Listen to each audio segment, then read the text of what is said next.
In this video, I'm going to demonstrate how to use the glazing method. In this method, you can create very realistic paintings that have crisp edges. Here are 4 stages of one example painting. Only pay attention to the ivy part. The background that is pink and teal is done in another method. The ivy part is done in the glazing method, and you'll be doing your entire painting in the glazing method. And so you can see on the far left is the first stage, and it's called the brown layer. It consists of your grays, browns, and blacks. In this stage, we are just laying in the values. Remember that the values are how light or dark an area is. We start to give a little indication of the hue by whether we use browns or whether we use grays.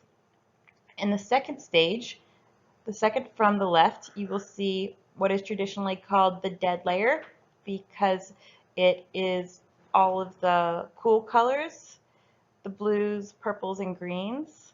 And it's traditionally called the dead layer because if you're doing this layer to create a person, the person looks a little bit like a corpse at this point. They don't have any warmth in their skin. But just think of it as the cold color layer. The third layer, the third from the left, you can see the warm colors have been added in. So that's our yellows, oranges, and reds.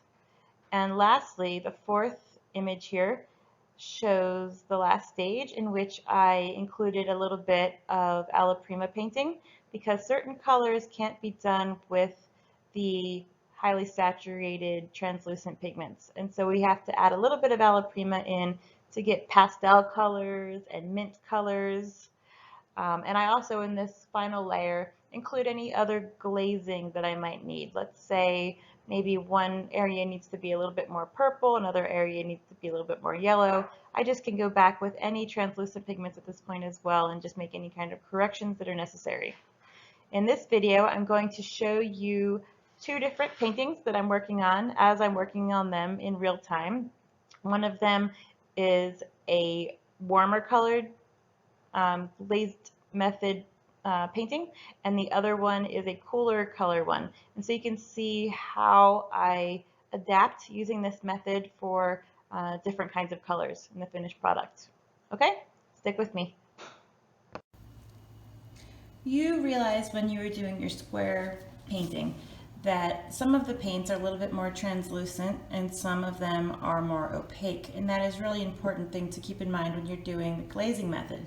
So you just finished a painting that was alla prima, and in the alla prima painting you mixed any colors together that you wanted. There weren't really any rules about which pigments to use. In the glazing method you want to start out with only translucent pigments, and so you can kind of tell which ones are more translucent by whether they look creamy or not. So you can see that paint there, that's pretty opaque.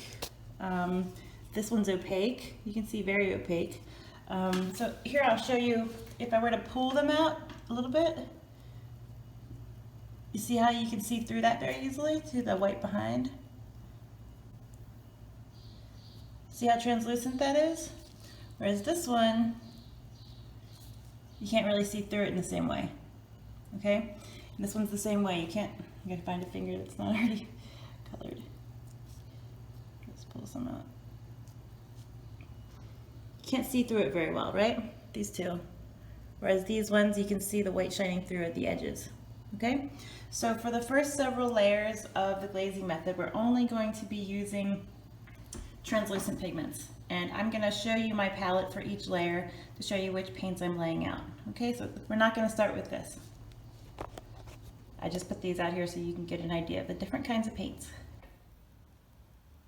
Alright, today I'm starting the first layer of glazing for a new painting. You can see in this painting the background is totally different, but I'm going to be using the glazing method for the plants. And so you can see that I'm doing a reproduction, I'm doing a painting of this plant, and I'm doing that part in the glazing method.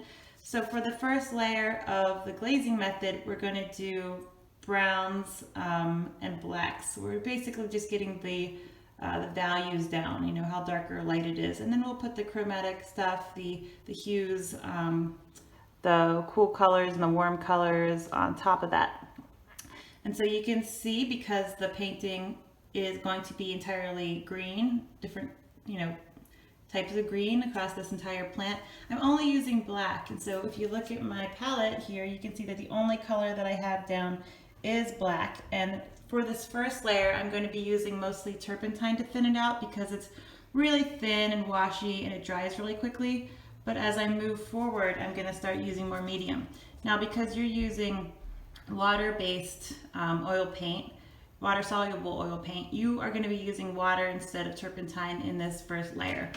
Okay, so I'm also going to be doing another painting using the glazing method that I'll show you in this video, that is ultimately going to be warmer colors. It's going to be an orange plant, and so for that I'm going to be using more browns in this first layer than blacks, because they'll translate better into a color that is ultimately going to be a warmer color.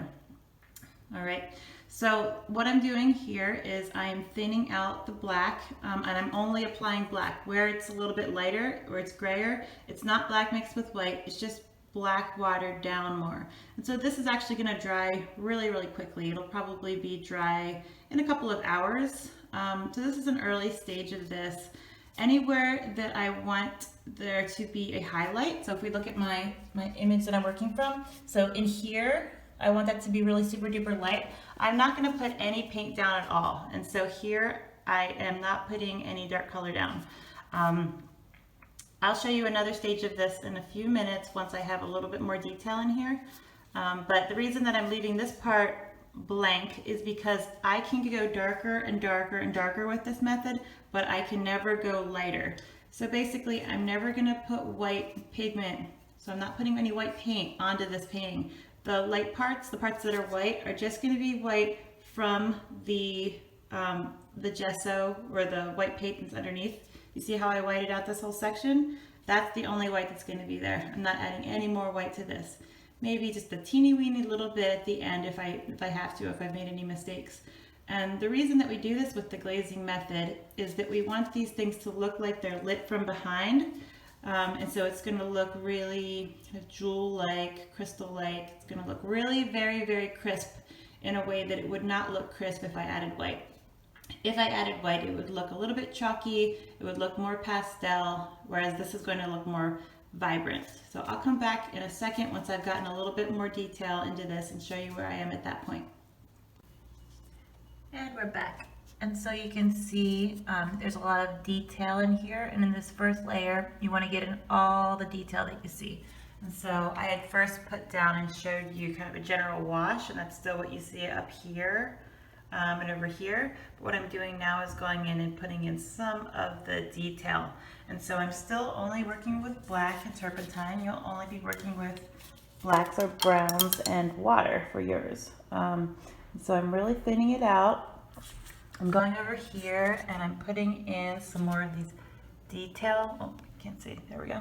Putting in some more of these kind of detail lines, pulling these over to replicate what I see. And then there's some space where I have a dark section and I want it to be lighter. What I do is I take my turpentine, so you'll be taking your water. Because it's not dry yet, you can go back in and pull it out. And so let's say I need this light part to go over here. I can go in with that and get rid of some of that dark section. And so you're using the turpentine to make the paint, you're using the water in your case to make the paint thinner and lighter instead of adding white. And you're also using the turpentine sort of like an eraser at this stage to get rid of where it's too dark and you want it to get lighter again with your big overall wash. And remember, I'm just going to try to make this thing overall a little bit lighter than I want it to be, so you can see how very, very dark it is in some of these sections. And in mine it's not quite as dark because I'm going to go in with more layers of pigment, and each layer of pigment I add is going to make it a little bit darker. So I'm going to go in with the cold colors next, the blues, purples, greens, which will be most of the hue in this because it's a green leaf. And then lastly I'll go in with my warm colors, which will be very few within this one. Okay, I will come back to this as soon as I finish this more detailed section and show you how it looks at that point. Okay, so the first layer of this one is done. You can see it looks a lot like this, but with no chromatic elements, no hue. It's just the grayscale version. This took me about 3.5 hours, and your painting's about this big. And so I'm thinking yours will take about 8 hours to get this first layer done. And the first layer always takes a lot longer than the others because you're putting in all the details. Every single detail that's going to be in this painting is going to be in the first layer. And then on top of that, we're just going to be covering it with layers of chromatic pigment, colored pigment. And so those layers are going to go quite a bit faster because they'll be tinted from behind by these lights and darks that we've already put in. And so the first layer always takes a really long time. Don't get frustrated by that. It goes a lot faster after that. So next I'm going to show you another version of the first layer that includes browns, because that painting is going to have a color that will ultimately be orange, and so it makes more sense to work with browns than with black. So you'll see that next. I'm going to be working now with the glazing method in another section of another painting, and in these I'm going to be working with flowers here and here that are very warm. Before I did a leaf that's going to be very cool in the end because it's going to be totally dark green. And here you can see that I'm working with oranges and yellows. And here's the other set of flowers, which is really super duper light in color as well as being warm in color. So that's going to add another challenge. And so I've set up my palette differently. You can see that in addition to black, I've also added some cooler and some warmer browns. And so I've added burnt sienna, burnt umber, and this is called brown umber with this brand, but it's really raw umber. So you don't really need the burnt umber. You only have a really warm and a really cool brown and a black. And these are the only pigments that you're going to put out. And just like when I showed you the underpainting for the leaf, when I do the underpainting for these flowers, I'm also just going to be mainly using my turpentine and very, very little glazing medium. And the reason is that I want this to go really quickly, and since you are using water-soluble oil paints, you are going to be using mostly water instead of mostly turpentine, instead of using much of your glazing medium. Okay, and so when I go to translate the reference photo into the painting, I'm going to be thinking about, particularly in this one where it's really quite light, using a whole lot of water. And so I'm not going to be putting down very dark colors at all. I'm going to be using lots and lots of, well, turpentine for me, but water for you, so that I'll be using probably mostly burnt sienna because it's the warmest, and the picture that I'm painting is going to be a really warm, really light yellow. So in order to keep it really warm, I'm going to be using my warmest brown. In order to keep it really light, I'm going to use lots and lots of water to water down the pigment. Remember, when we want something to be lighter, with the glazing method, we don't add white. Instead, we add just a lot of either turpentine for me or water for you to thin it out. And then the white from the gesso behind will show through and make it lighter. Okay, I turned the painting on its side to make it easier to reach. That's something you have to worry about. I turned the photo too so that it would be the same. I'm back so I can just show you how light I want to keep this, because I've got a really light flower here. You can see I'm just starting to put in some of the shadows, and I'm using the burnt sienna, and I want you just to see how much I'm watering it down. I'm putting a ton of turpentine in here. You'll be using water again.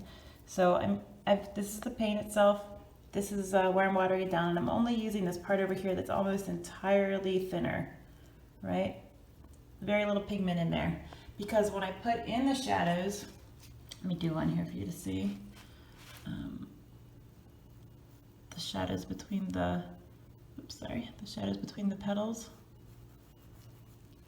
I don't want them to be darker than the actual shadows on my reference photo. So you can see how super duper light those are.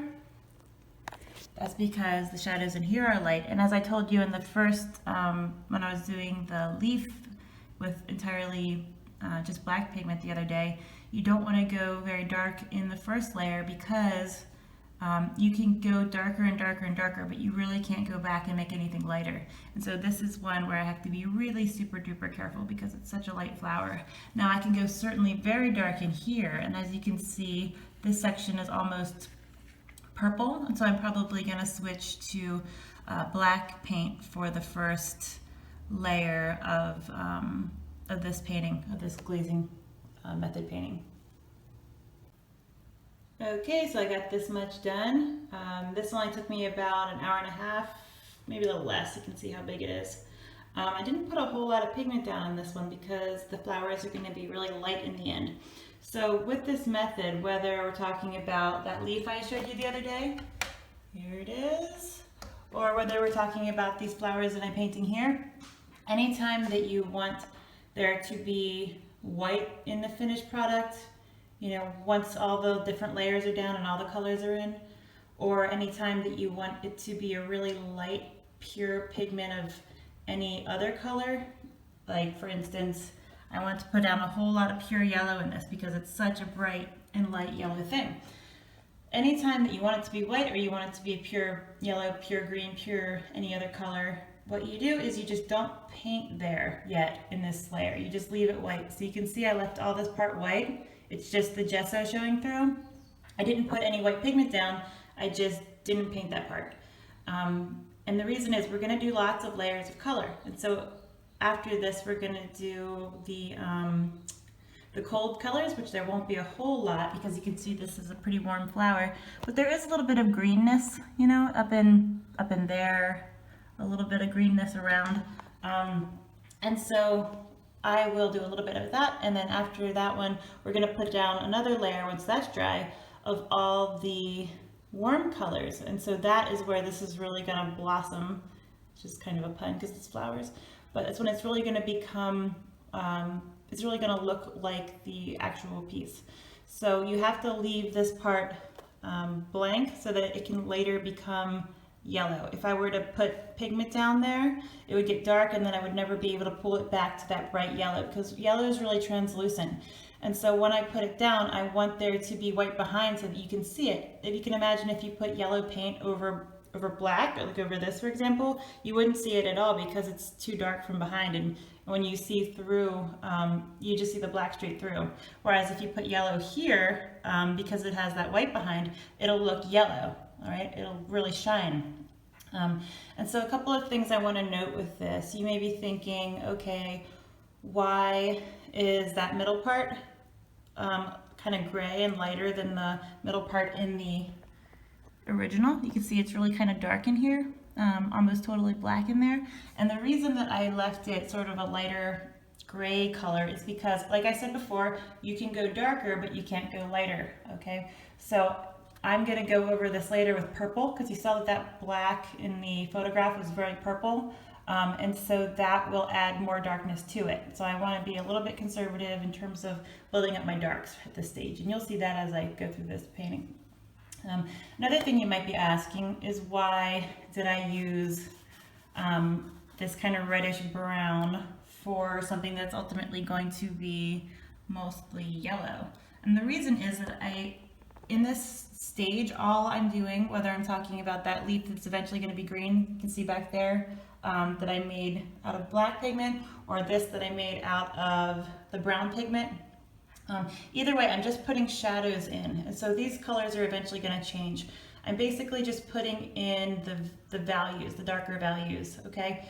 And so these aren't the colors that you're going to ultimately see in this. And I decided to put down this warmer brown for the parts that are eventually going to be a shadow of yellow, because it's closer to yellow. You can imagine if I had put it all down with black pigment like I did with the leaf that's ultimately going to be green, it would be super duper hard to go back and make these shadows yellowish later, Whereas with this, it's not going to be so hard because they're already on that side of the color wheel. You know, they're almost kind of an orangey brown. So it'll be easier to pull that back to yellow, and those shadows will be in there.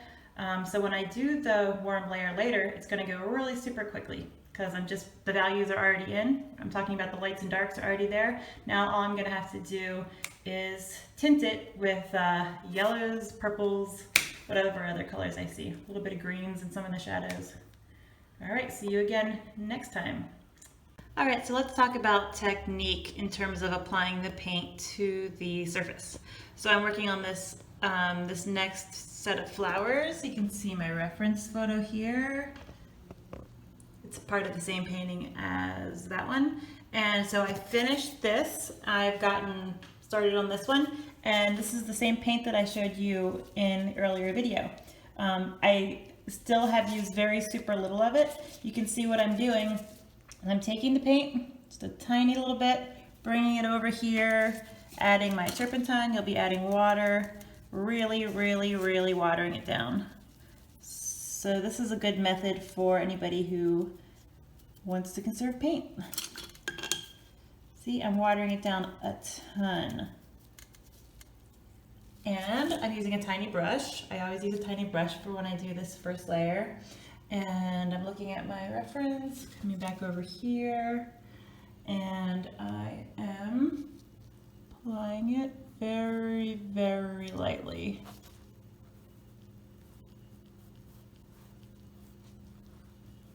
I showed you in the other video with the green leaf how I sometimes use the scumbling method to pull paint away. I'm going to leave this whole part white because it's going to be ultimately completely bright orange, but it's pretty dark over here. This whole section and through here is dark.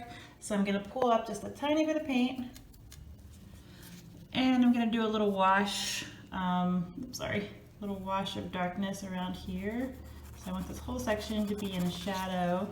So I'm just taking my turpentine. You'll be doing this with water, and I just put a little pigment down, and now I'm scumbling, which means I'm just kind of scrubbing the gessoed surface to get an even section of pigment. So I'm basically just staining the gessoed surface at this point. And take a little bit more. And this is hard on your brushes. So you're gonna get cheap tiny brushes, a bunch of cheap tiny brushes for this. Okay, I've got that whole section done, but I don't want it to be quite such a distinct edge, and so I'm gonna scumble out the edges too. So it's just like there's a little shadow over this part because the leaf is falling down backwards. I'm really digging in there. I might actually even switch to a different kind of brush. This type of brush is great for scumbling because it's really tough. There we go. Really blending out the edges.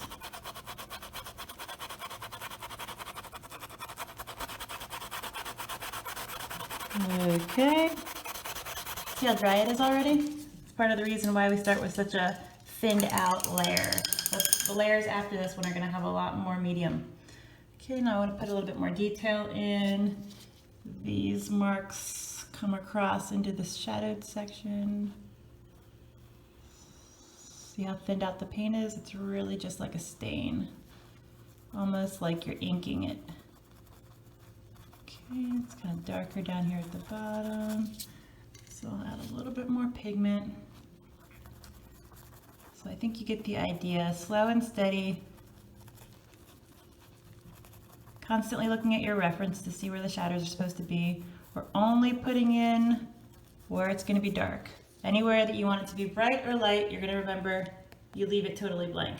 Like up here, that is this section, and you can see that there's some darker shadowed areas, and then there's some parts up here that are just very light orange, and those are just going to be, I'm just going to make those parts orange with actual orange pigment later. So I'm leaving it white so that later I can put orange over top of it and it'll really be bright and glowing orange because it'll be lit from behind with the white. So I'll show you how this looks when I'm done with this section.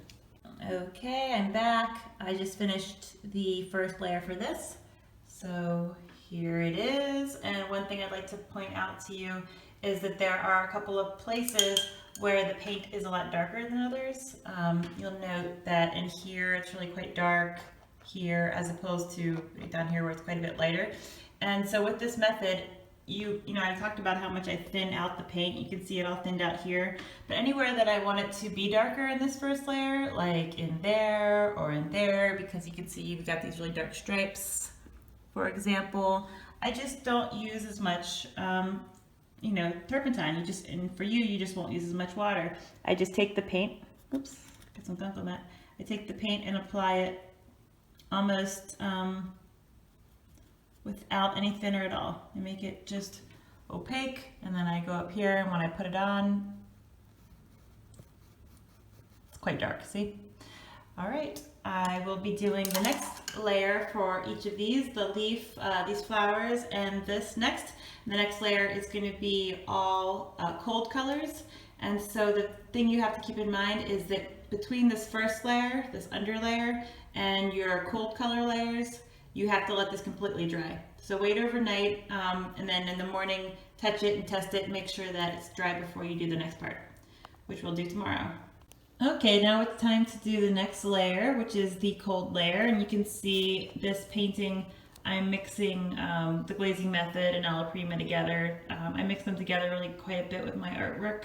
But all you need to do is focus on the part that is Glazing Method, down here and here. In this painting, I'm having the Glazing Method fade out into just pure white there, and I'm not going to do this one in at all because this painting is sort of about showing the process. But anyway, so we're going to focus on this leaf today with the Glazing Method. Don't worry about how I have that overlapping. That's not important to you. And so today we're going to be tinting what I've already painted with cold colors. So we're going to use blues, purples, and greens today. You do not have to have as many colors of pigment as I do. You have ultramarine blue and you have cerulean blue. So you'll use those two colors. You can mix your blues with reds to make a purple, and you can mix your blues with yellows to make green. So I'm gonna put all these out, all my blues, purples, and greens, and then I'll show you what to do next. Okay, so now I'm gonna start putting my cold colors down. And one big difference between this and the last layer, the layer where we were putting the values down, is that I'm gonna be using a lot of my painting medium. I use Galkid because I'm using oil paint, but you're gonna be using your water-soluble oil medium, the kind that you have for the class.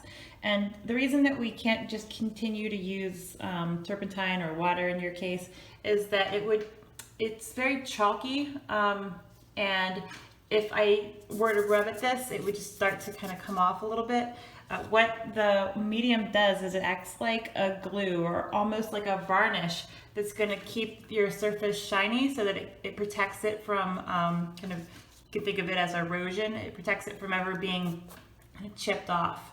And so it's very, very important to use more medium as you move forward. And you can mix that with your water. I'll mix it with my turpentine to thin the colors out, but start using this at this point. Okay, and so we're gonna look at my reference photo. And I'm gonna start up in here. I can see that this is super duper dark, which is why we have it, dark up there. But it's also kind of a bluish green, right? So I'm gonna mix colors together on my palette here. I'm gonna take some of my aquamarine blue and some of my colder green, which is phthalo green. If you don't have phthalo green, that's totally fine. You can just add some more blue to whatever green you have. And we're gonna make it pretty darn blue. So I'm gonna steal a little bit more of this and mix, mix, mix, mix, mix. Okay, some medium, some thinner.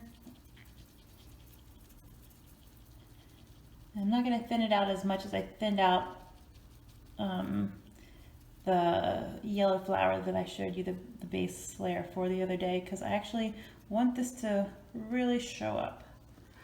Okay, I'm looking at my reference as I do this, and you should be looking at your reference too when you're working on your pieces. Don't just throw colors down willy-nilly, because they do change from one spot to the other. But you can see that this is a little bit faster than the first layer because you already have the values down. I'm thinking this is probably a little bit too blue in some places, but we can adapt that. And this white spot is a hole in the plant, so I don't want to cover that up because I want that to stay white. So I'm going to go around it. I'm really going to do a lot of scumbling in here.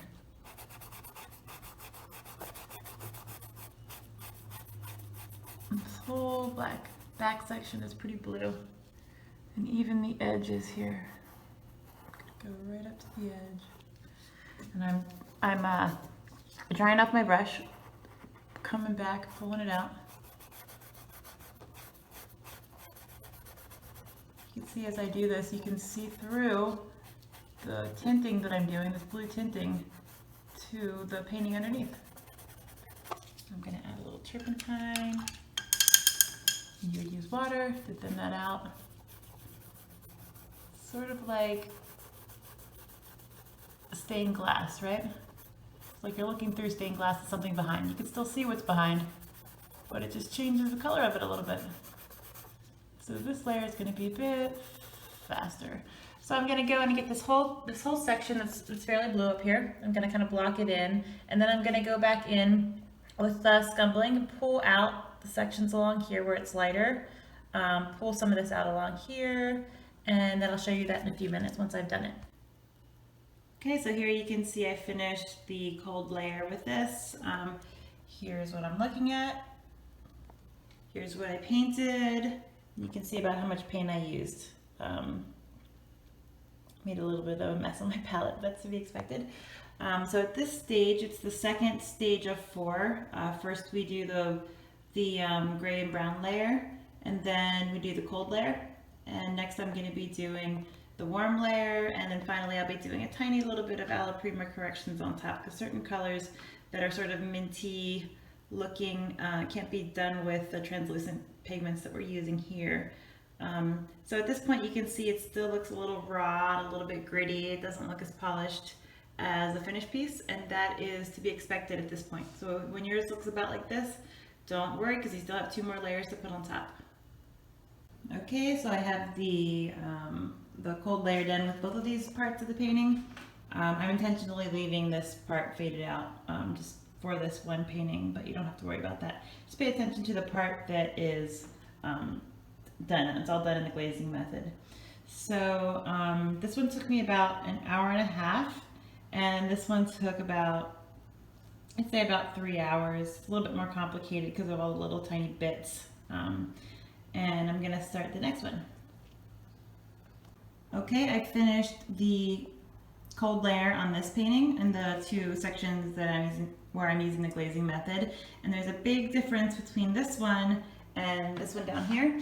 So you can see in this painting, the overall objects that I'm painting are very cold because they're green, so they're on the colder side of the spectrum. And so during the cold layer, I'm putting down a ton of paint. You know, I'm putting down my blues, my purples, and my greens. And it's mostly made of blues, purples, and greens, as you can see.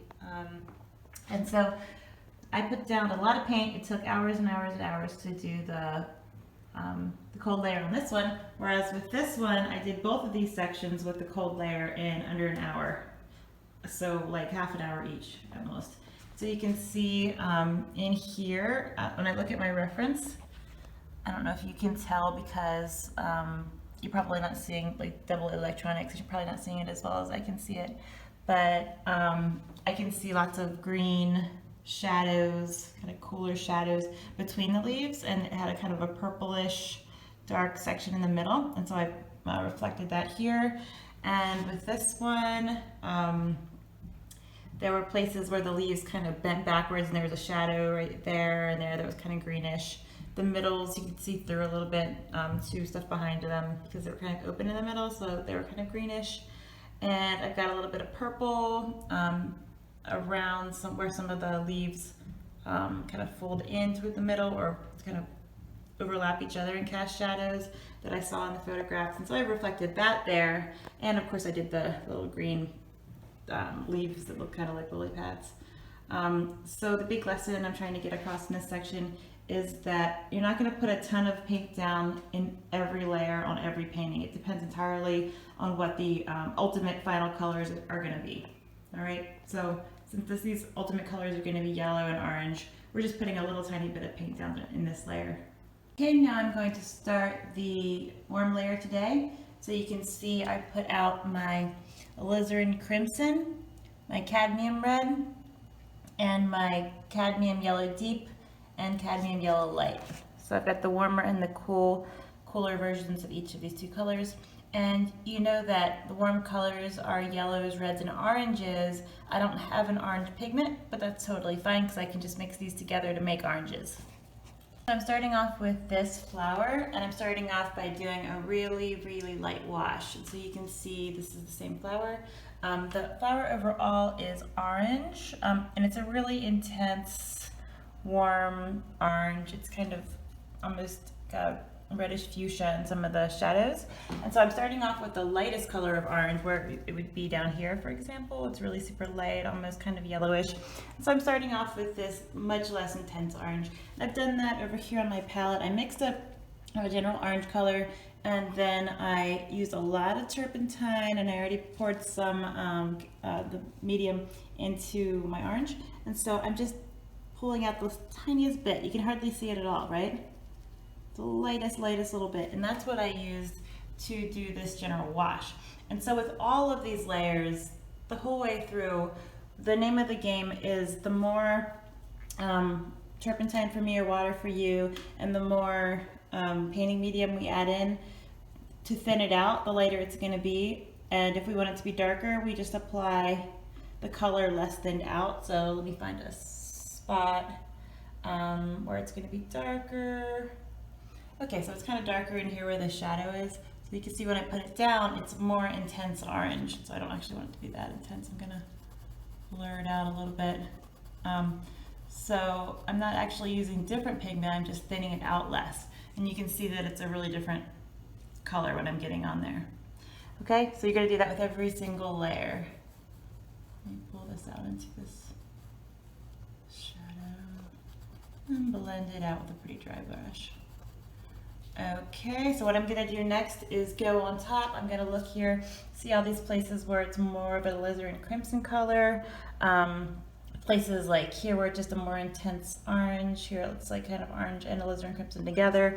So I'm going to go back in and add all that more detail and a little bit more opaque paint over this general kind of lightest orange wash that I've already done.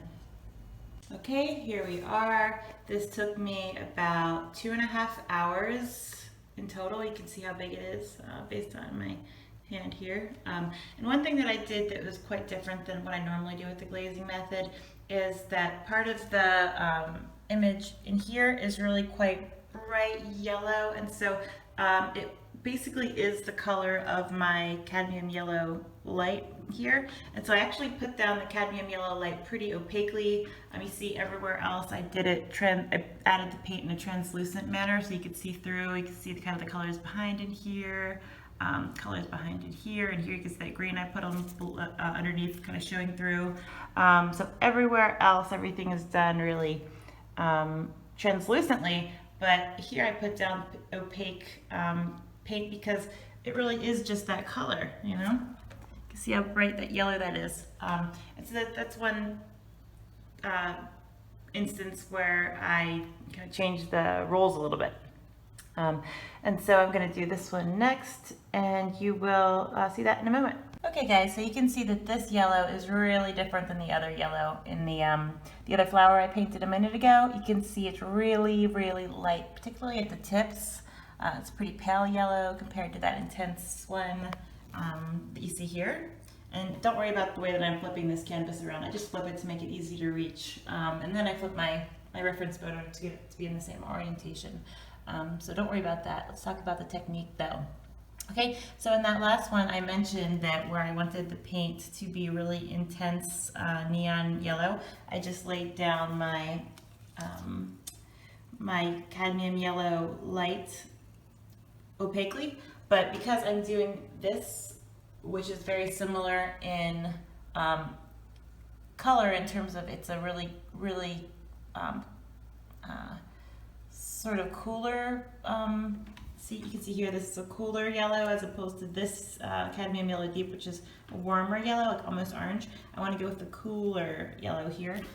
It's also really cool, but it's not nearly as vibrant. And so I'm not going to lay it down opaquely by just adding pigment alone. I'm going to water it down a lot like I have been with the other everything else I've been doing in the glazing method. So I'm putting down a lot of turpentine. Sorry, I shouldn't say water down, although you guys actually are using water. But I'm thinning it out. Let's think of it that way, regardless of what we're using.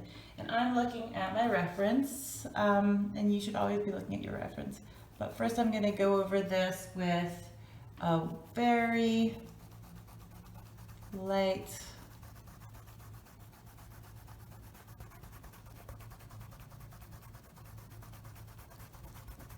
kind of scumbled out glaze here.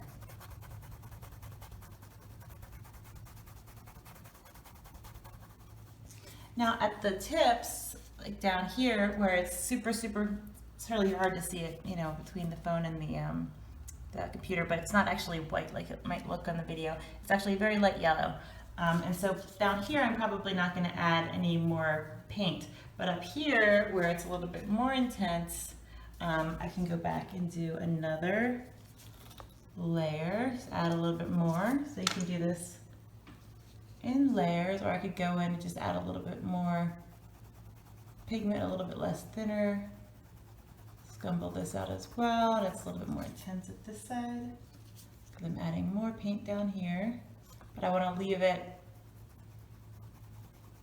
super duper light at this end. So here I don't have any yet, so I'm going to do the overall glaze so lightly.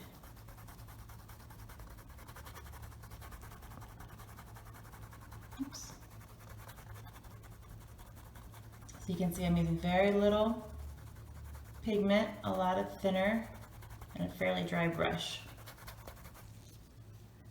And then I have a little bit more pigment on this time. So I want this end to be more intense, a little bit more vibrant. So you can see I do this in layers. It's all the same paint. It's all cadmium yellow light, but it looks really different down here as opposed to up here. Particularly now. Just keep building that up to get it more and more vibrant. Okay, I'll come back in a little bit when I'm a little bit further along. Okay, so I finished the warm layers in all of these. This one you already saw. That one took about 2.5 hours. This one only took about 40 minutes because it was very, very light and not super saturated the way this one was. This one had a lot more variation in the warm colors, and this one was just mostly cadmium light. And then in these together probably, both of these together probably only took about 10 minutes because they're super cool colored overall, and so it just took a little bit of yellow to kind of brighten up some of the, warm up a little bit some of the greens. So at this point we have done the under layer, the browns and the grays, blacks. We did the cold layer and we did the warm layer, and so you might be thinking, okay, we're done, but not quite. We're getting really close to being done, but there's a couple more things we have to do. So when we talk about colors, colors are made out of value, which is how light or dark they are. They're made out of hue, which is how warm or cool they are. That's what we think of as the color, but it's just an aspect of color. And they're also made up of saturation. And so you can see that these are all very, very, very saturated.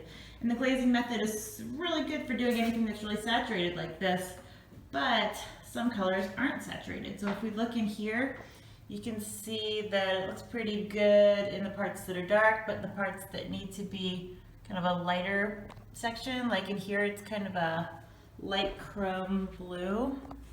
So you can see here, this color, it's sort of like a a baby gray mixed with blue, and you can't get this kind of baby color, like a pastel color, with the glazing method. You can only get vibrant colors with the glazing method.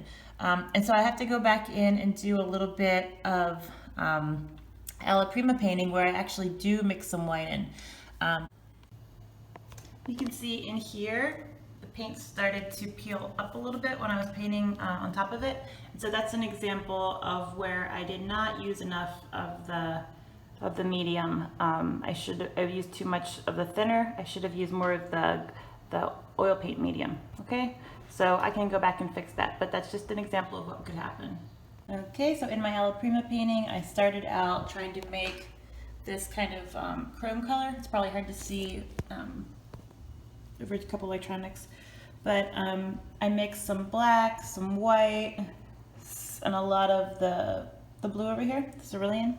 And so I came up with this kind of chromish color, and I laid some out here. You can see how very different it looks than the translucent paint that was down. So when I say opaque versus translucent, this is what I'm talking about. You can see how it's just covering up what's underneath of it instead of seeing it through like the other paint that we've been applying lately. And so I can still, I can still do things like scumbling it out and dragging it at the edges, like so. You can see even when I water it down, it's not that translucent, but I can still kind of blend it out at the edges a little bit. But you can see how much it's covering up what's underneath. That's the main difference between alla prima and glazing method. And so I'm only going to be applying this where necessary. Okay? I've done a layer of alla prima just where necessary on these. You can see in this one,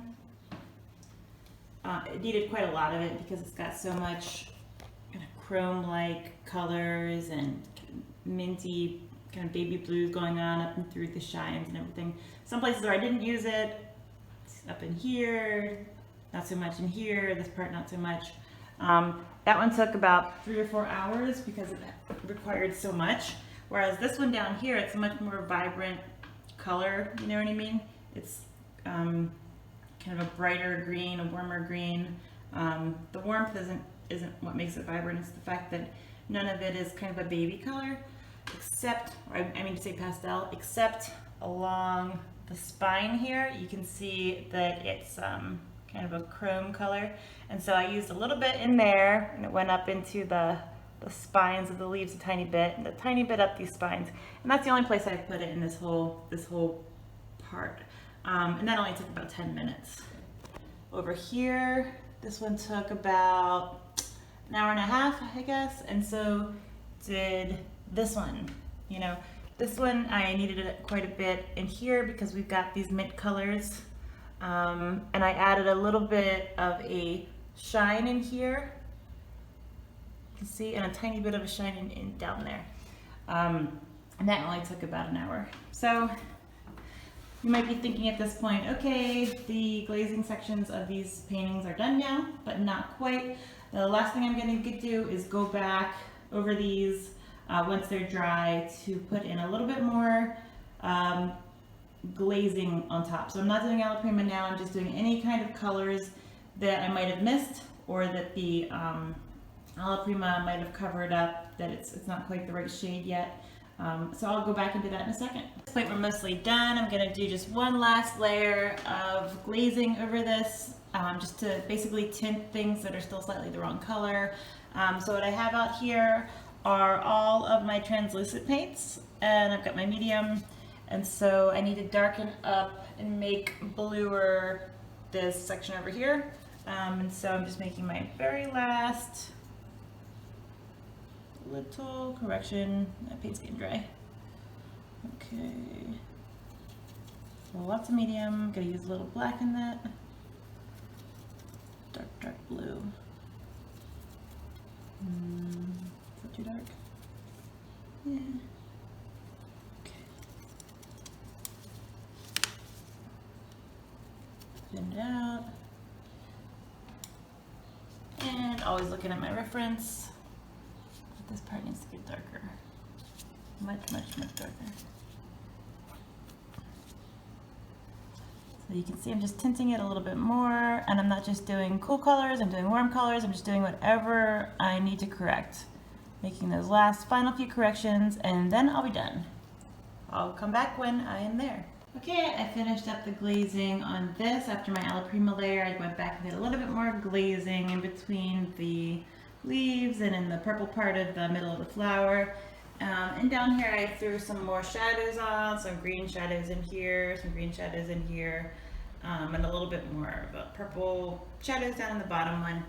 And now they're done. The rest of the painting is going to be done alla prima.